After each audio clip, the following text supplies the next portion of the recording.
everybody, welcome to Bones Collector. We're going to continue today on our series of Ultimate Top 100, which I've really enjoyed doing so far. I mean, these games are just terrific, and I was looking at the games that I'm going to show you today, and you could literally go out and get these 10 games, and that could be your library, and you would play these games for the rest of your life. I'm so excited to tell you about these next 10 games. And so let's get started and talk about the games that are in my Ultimate Top 100. But I do want to thank you for watching the video, and I want to let you know that you get to see me commercial free. I have nothing to do with the board game industry. I want to make sure that I tell all of you that continually so that you understand I'm doing this just as a hobby. I am not on Patreon, I'm not on Kickstarter, I'm not asking money from anybody. This is just something that my wife Lori and I do. So you can trust that our opinions are exactly that, our opinions. And the games that you see in my library, the ones I'm going to present to you today, and all the videos that you've seen are games that we've played and purchased with our own money. So yeah, let's get started. And today, the first game, number 40, is Lords of Waterdeep. Lords of Waterdeep was designed by Peter Lee and Ronnie Thompson, came out in 2012, and it was one of the better games of 2012. And this is a contract fulfillment game, set collection, worker placement. It's a very, very good game to introduce worker placement to new board game players. And I am not a new board game player, and I never get sick of playing Lords of Waterdeep.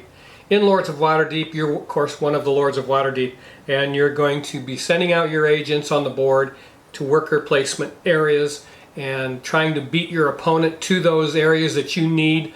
And you're going to be trying to get your guys out on the board to fulfill contracts and gather intrigue cards and build buildings to expand the city, to have more of a opportunity to do special power things. And this game is pretty cool for a number of reasons, not only just the game, but I love this insert that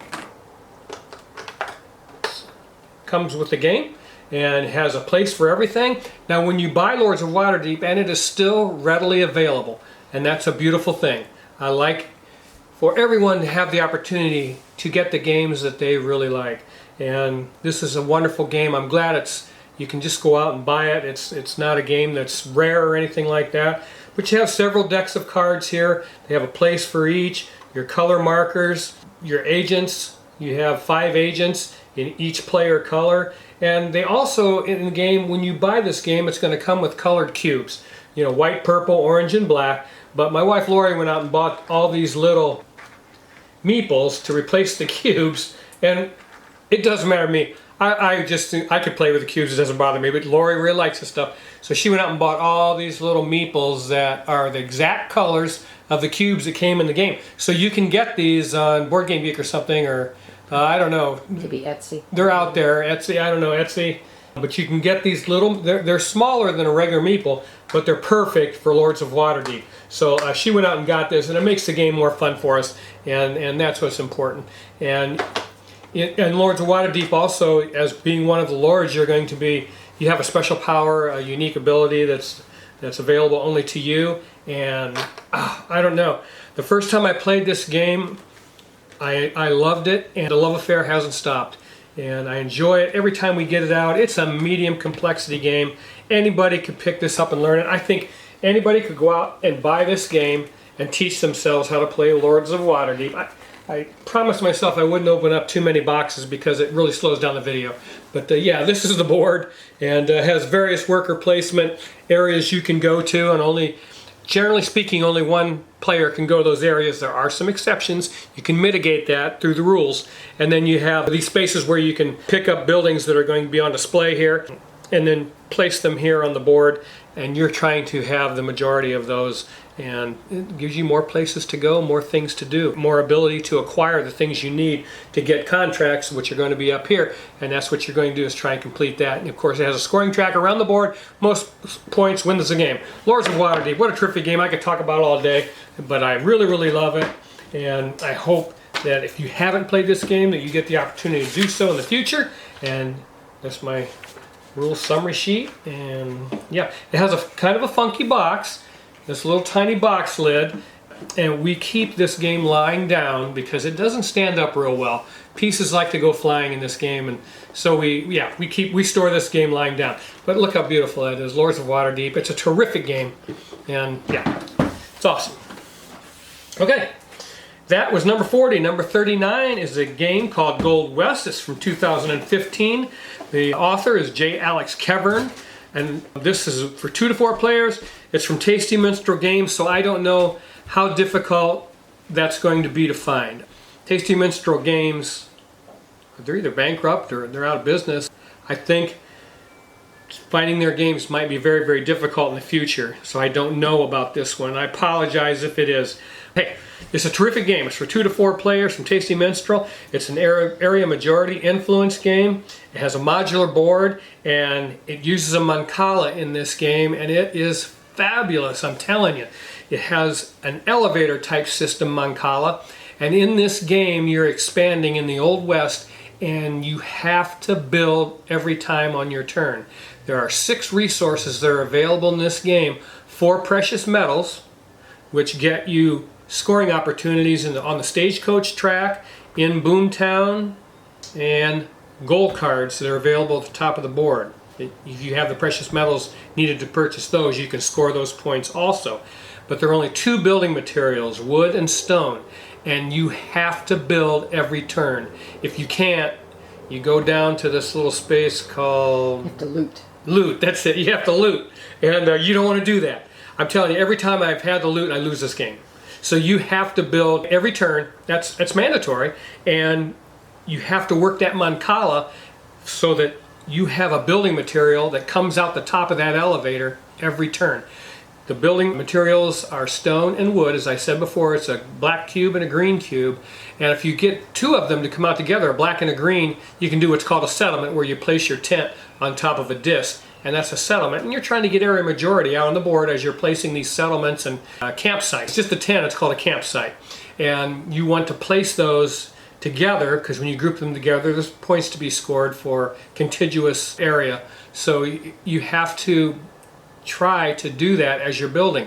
Now, working that mancala is very difficult, and it'll hurt your head quite a bit, because in the mancala, I think there's 3 sections, maybe 4, but I think there's 0 points, 1 point, 2 point, and 3 points. So there's 4 places you can place the goods that you take from the board and put them in that mancala. So you have to ask yourself, do I want to put them in the 3-point hole? Well, if I do, as I move up the mancala, I drop 1 resource, whether it's precious metals or building material. As I go up the mancala, can I get out of the mancala on my turn, or do I need to put those in the 2-point section in order to make things work in my mancala? Or is this like later, is this maybe the last turn or next last turn, and I should put them in the 0 and not get any points, so that I can get those out the top of that mancala and do what I want to do with all my precious metals and my building materials. So there's so much to think about in this tiny box. I love this game. It is so amazing, especially at 2-player. The stagecoach track might be a little difficult with more than 2 or 3 players, because it just seems like they made it too narrow, and your stagecoaches have trouble all fitting on that. But you're using your precious metals to move along that track and score points, and then putting your player discs out in Boomtown, also very important in the game.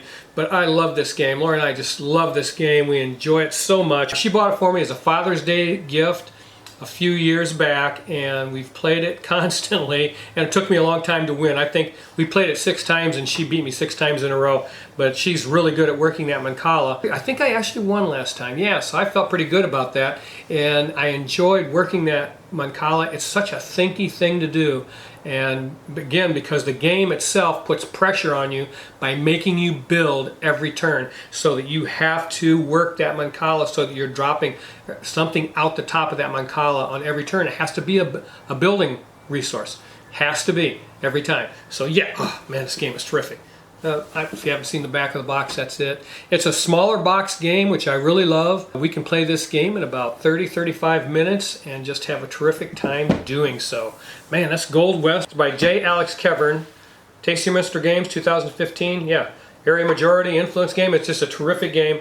I hope you get a chance to play it. Okay, number 38 is called Ginkgopolis. Came out in 2012, the original Ginkgopolis. It's by Javier Georges, or Xavier Georges, I don't know how you would say his name.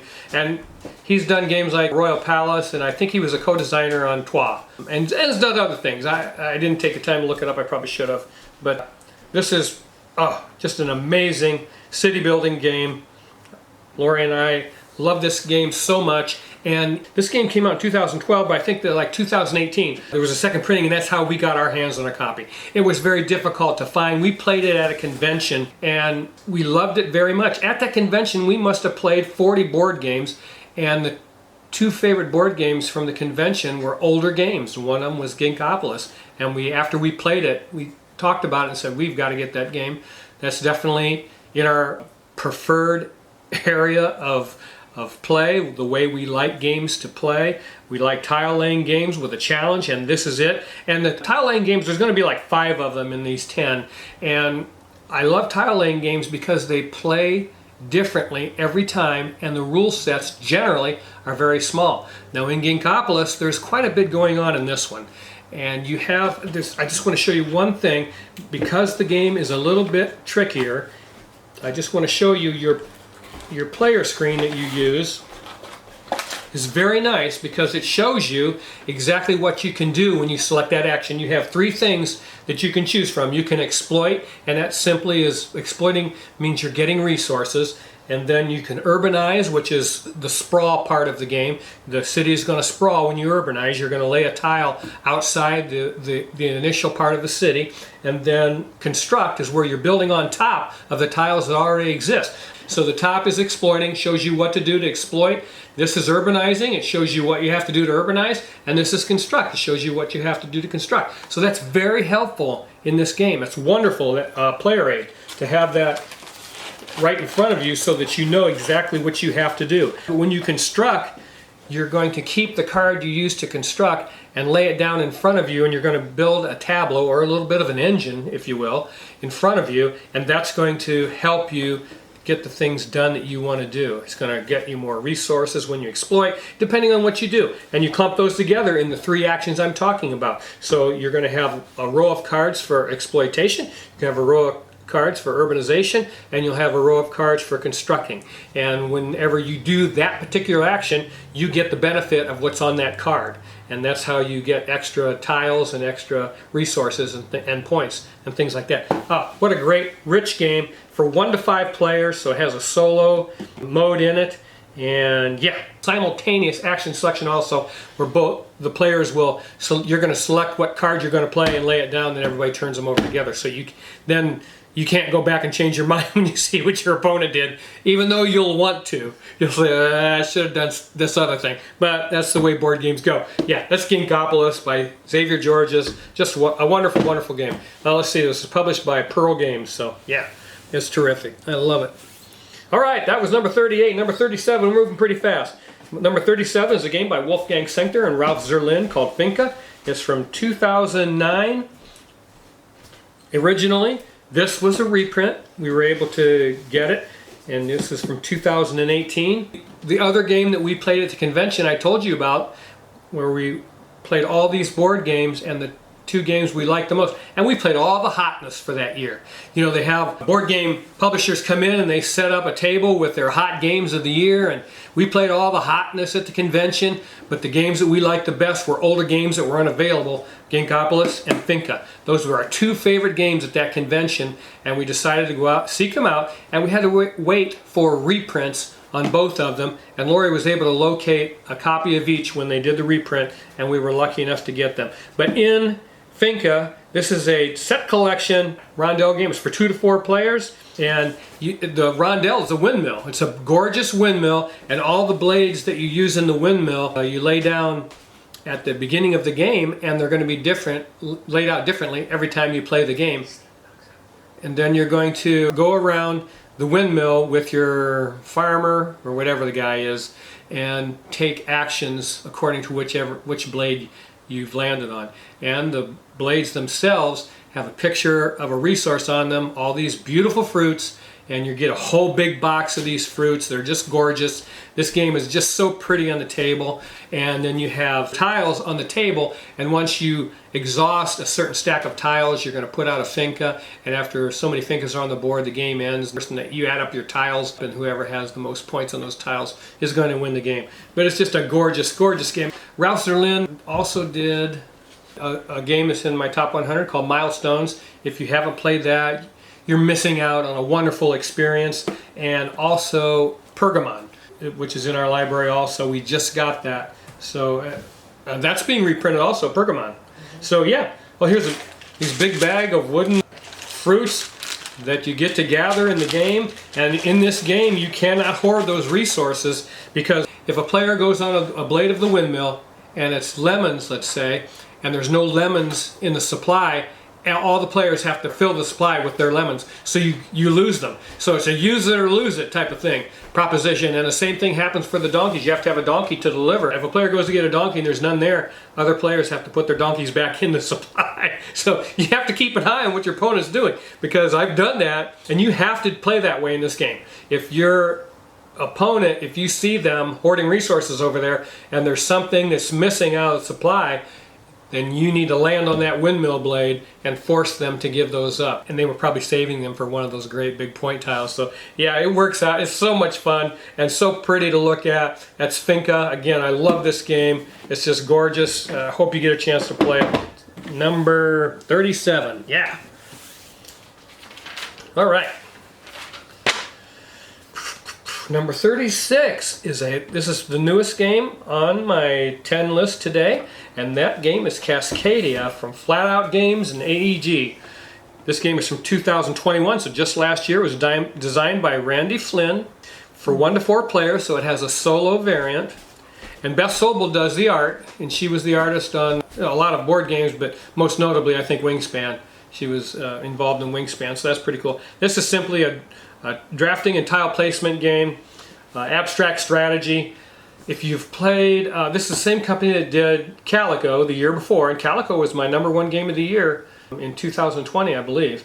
And this one has a chance to be my #1 game of the year in 2021, because it's wonderful. And the beautiful thing about this game, and it's tile placement. You're drafting tiles and animal discs, and you're simply going to lay them out thematically, because that's the way this game works. Everything, elks are in herds and so forth.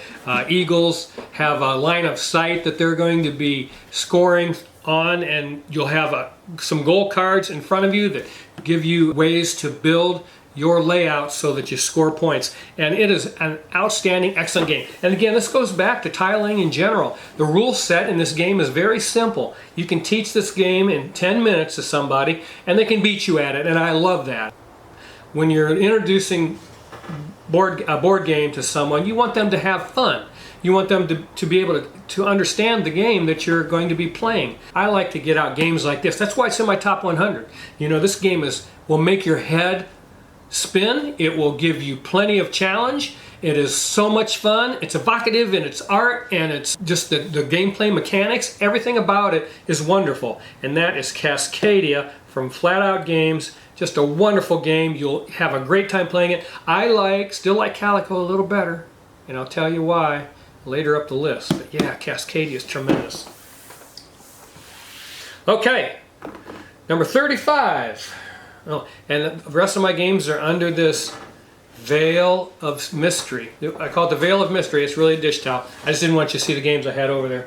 But yeah, number 35 is an older game from 2010 called Glen More. It's for 2 to 5 players, designed by Matthias Kramer. And Matthias Kramer did Kraftwagen V6 that was earlier in the list. And I think he also did Lancaster. And he's just a great board game designer. And this is outstanding also. And it has the same turn mechanism in it that he used in Kraftwagen, where the person in the back of the rondel is going to go first. So you can choose different things on the rondel, but you don't want to give your opponent too many turns before they jump ahead of you to give you your turn back. So you may see something, maybe one of the special castles that gives you a bonus tile that's 4 tiles ahead of your marker, You can do that if you really want that, but those other 3 tiles, your opponent's going to scoop them up. And you have to understand that as you're playing this game, and you got to weigh that. You know, that, do I want that bad type of thing. Then also in a 2-player version, which is the way we play it, there's a die, D6, and it's going to be on the rondel also, and it's the dummy player, and you're going to roll that and move it so many spaces when it's its turn. When it's in the back, it's going to be its turn. You're going to roll it and move it, and it's going to take out some of those tiles. And I guarantee you that dummy player will take a tile that you want, and you just want to scream, because that's the way that makes this game so beautiful. He's going to take tiles that you want. So that's the turn mechanism in the game, and then you're building a village of tiles in front of you, and then also anytime you lay a tile down, it activates any that are adjacent to it. And then there's a little bit of commodity speculation in the middle of the board where you can buy and sell. So that's Glen More. It had a reprint, I'm thinking recently, maybe 2020, 21, and the box was, you could fit like 8 of these in the new Glen More box. And the game is just as good. I mean, it has a bunch of extra stuff in it, blah, blah, blah. But I like this version better because it's a smaller box, and I fell in love with it in this form, and I don't want to give it up. If you can't get this, because this was very difficult to get at one time, then the other big box, I would definitely own that if I couldn't get this. So yeah, that's Glen More. I really, really love this game. It was, again, very difficult. We found it at a flea market for $20, which was just the buy of the century. I was so happy when Lori walked up and said, "Look what I found." For $20. I said, uh-oh, that is a good deal. And we scooped it up and made that our own, brought it home, and we really, really enjoy it. And I can tell you, there are 30 games in Board Game Geek's Top 100 I will never play again. They look great. They look great. They put a lot of money into production, but they're just not for me because the mechanics aren't slick. They're not slick. They don't meld together. They don't massage your brain and make you think like Glen More does. This game is outstanding, and it doesn't impress anybody when it's laying on the table, but once you get into playing it, you're not going to pay any attention to what it looks like, because the designer, Matthias Kramer, he gets in here, and that's the secret, and that's what games like this are all about. And I could name a bunch of them. I probably should do a top 10 video of dry Euro games that'll freak you out. So yeah, that's Glen More. All right, that's number 35. Number 34, Agricola, All Creatures Big and Small by Uwe Rosenberg. It's a 2-player only game. From 2012, Clemens Franz did the art, naturally, because he did the original Agricola and a bunch of Uwe's games. Okay, so I had it upside down. Here we go. Yeah, Agricola. This is our Agricola. And this is a reprint. The original All Creatures Big and Small was a smaller box. This has some expansion material in it because they reprinted it. It was hard to get. After they did the first print run, I don't know if they didn't think this game would sell or what, but of course sold out, and they had to reprint it, and so they decided to throw all the expansion material for that small box game in this box, and I'm glad they did, folks. This is our Agricola. Yes, we've played a lot of Agricola, but as soon as I played this, out she went, because it removed the things from Agricola that we did not care for. And we can play this game in 30 minutes. It is strict, just like Agricola. That strict feeling you get when you're playing Agricola, you will also get when you're playing All Creatures Big and Small. Except it takes away the cards. And the cards, for us, we did not like them. We didn't play it often enough, I guess, but you get those 5 or 6, 7, 8 cards. I forget how many they give you at the beginning, and you got to pick 2 or 3 of them, and you'll be lucky to get those things fulfilled and out on the board and then play. I mean, you had to know the game in order to know what to do with those cards, and that wasn't always the case. I have a large library. We didn't revisit Agricola all that much, so for us, Agricola was not one that we wanted to keep, and we decided that wasn't for us anyways, and we played this and said, that's what we're talking about. This is the game that we like to play. It's done in 30 minutes. It's for 2 players. It's got the animal husband, all the little cute animals, and you're building the pens, and you have building tiles that you're going to acquire so that you can score extra points. I mean, this is the way for us to go. We love this game. This is our Agricola. I hope you get a chance to try it. If you're like us and you don't want to sit down and play Agricola for an hour and a half or 2 hours, this is for you. This is a 30-minute game, and it has the best stuff that's in Agricola is in this box. Yeah. That's Agricola, all creatures big and small. Yeah, okay. Moving on. Number 33. Here we go. Palaces of Carrara by Kiesling and Kramer. Michael Kiesling, Wolfgang Kramer. Came out in 2012. It's for 2 to 4 players. It's a set collection tile placement game. And this is exactly what I'm talking about. This game was very difficult to find also. I paid dearly for this game. This is like, oh yeah, this is Die Palist van Carrara, because it's just a German copy. It's the only thing I get my hands on. Now it doesn't matter; it's language independent. This game, all you need are the rule book, and we were able to get that off Board Game Geek and play the game. So yeah, that's all that matters. But I do want to tell you, the game is currently scheduled for a reprint on GameFound. So if you go to GameFound and type this in, you should still be able to find out when their pledge manager is, and you may be able to pick up a copy, because you need to do that. This game is fantastic. Obviously, it's number 33 in my Ultimate Top 100, and I just love playing this game. And let me just show you a little bit about it, just a little bit. I won't keep you long, because I know you guys are busy. So, yeah. So this is the board, and I just love this board and the way this mechanism works. On this board, you have a resource wheel, and there's going to be resources on here, and depending on what position that resource wheel is, it'll tell you how much those particular resources cost. So if I need a green resource badly and the wheel is right here, it's going to cost me 2. But if I wait till the next turn, if I say, I don't want to pay that, or I don't have that much money, I'm going to wait till the next turn. It's going to cost 1. And then as you go around, eventually things become free. But how long can you wait? It's a timing mechanism, and it's absolutely fabulous. And I used it in another game too that's further up my list. But this particular game, Palaces of Carrara, is amazing. And there's places you can go up here in the city, score bonus points if you're the first one up there. And there's buildings on the board that you're going to acquire and build in your tableau to score points. What a great game. Palaces of Carrara, it's been around for a while. It's so difficult to find, and that's a shame. You know, good games, they should be, you know, I want everybody to be able to play them. That's how the hobby grows. It doesn't do the hobby any good to have games that are rare. It really doesn't. And I'm fortunate and blessed to have had this ahead of time, you know, ahead of the reprint. But now that they're having a reprint, it should be available to anyone that wants to acquire and play Die Palast van Carrara, because it is terrific.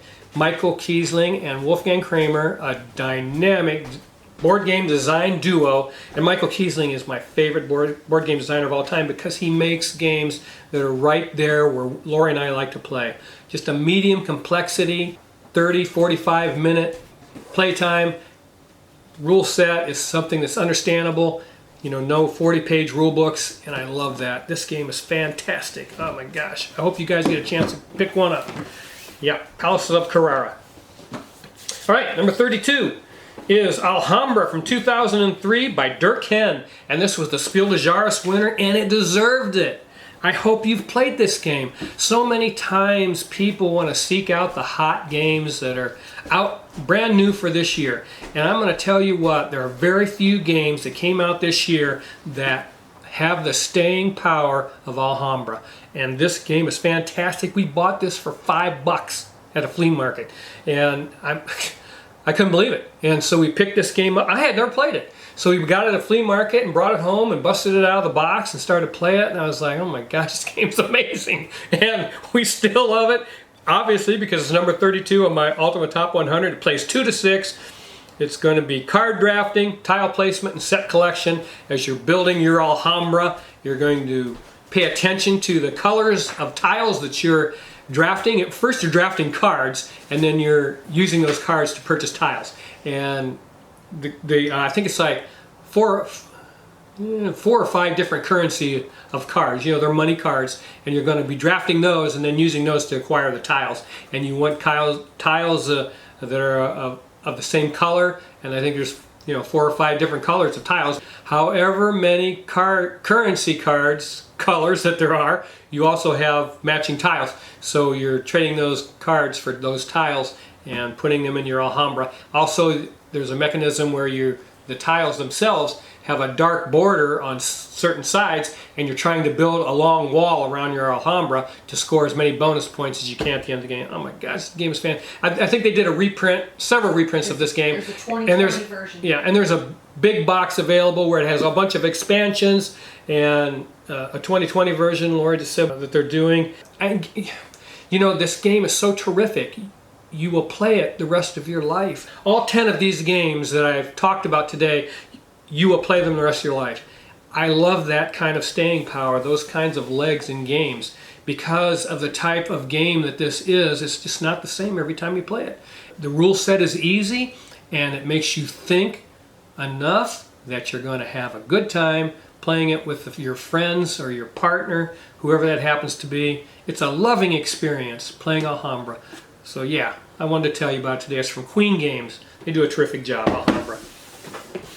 All right, last game of the day, number 31, 2017. It's a tile placement, grid coverage, and set collection game by Phil Walker Harding, and Clemens Franz did the art, and the game is called Barenpark. Yeah, I remember when this game came out in 2017, it made a big splash. And rightfully so. It's another tile placement game, but these are polyomino shapes. They're polydomino. You got it right the first time. Polyomino? Polyomino. I always have trouble with that word. And you're building a bear park, and that's the theme of this game. And you have park tiles that you have in front of you.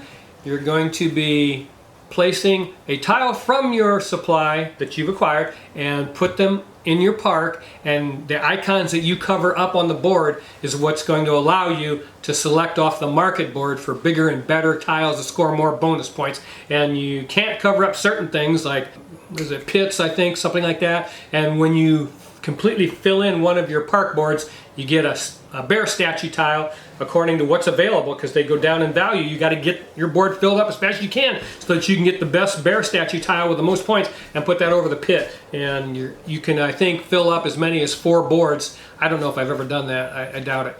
Yeah, you build your own Barenpark. This game is another one. It's terrific. It's tile laying, which is wonderful. This is for 2 to 4 players. It says 8 and up. I suppose you could teach an 8-year-old to play this, but you know, again, it's just a wonderful, fun game that you can play over and over, and every time you play it, it's different. And that's the wonderful thing about games like this. Yeah, that's my 10 games of the Ultimate Top 100 today. That was 40 through 31, and I can't wait to do the next 10. I was looking at those today. They're so fabulous. We have 30 games to go, and the 30 games that are left are just phenomenal games, and I can't wait to tell you about them. Thank you for tuning in today, and make sure, please, every time you take a second or a minute or whatever it takes you to hit the like button, it sure helps out. I appreciate it so much. Thank you in advance for that. Please make sure you watch the next video. I love every one of you. Keep on board gaming. It's the best hobby on the planet because of games like the 10 I just showed you today. I'll see you the next time on The Bones Collector. Bye-bye.